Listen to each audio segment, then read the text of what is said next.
Channel6.ca, supported by...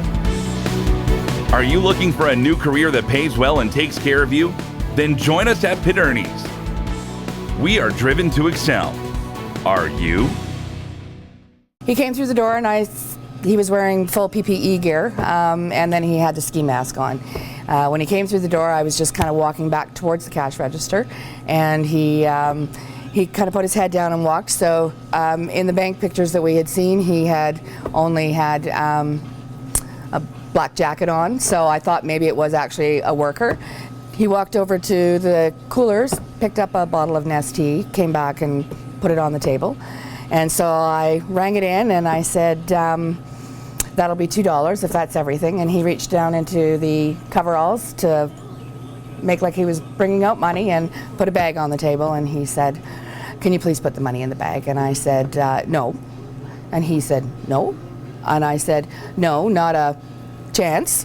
And I reached down and I brought this up, and I'm not quite sure what words he used, but turned around quite quickly and walked out the door. My husband Tim was here, and he was standing behind the counter working on one of the computers, and so he didn't see him. And Tim didn't realize what was going on until I said no, because we had kind of done a rehearsal if something like this would have happened. And so when he started walking out the door, Tim ran after him, and he was just kind of at a light jog. He wasn't going too quickly. He had parked his vehicle up on 51st Street on the other side of the Best Western, and he had left it there idling. There was a lady who had actually taken a picture of his license plate because thought it was pretty strange that he hadn't, that he left it running and walked towards this way. So she took a picture of it. And Tim kind of kept pace behind him till he got up there, and he never looked back, didn't realize that Tim was even behind him. And as he was on the phone with 911, he told the dispatcher the license plate number, make and model, and which direction he was going in. And within 5 minutes of calling 911, the RCMP had pulled up.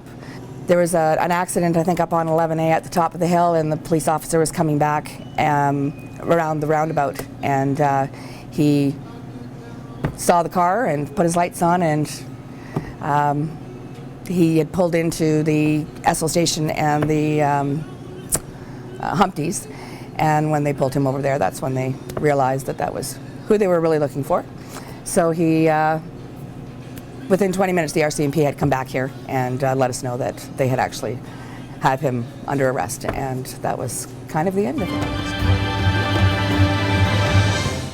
In part 2, we'll talk to RCMP in Sylvan Lake about the robbery and what they suggest businesses should do to protect themselves.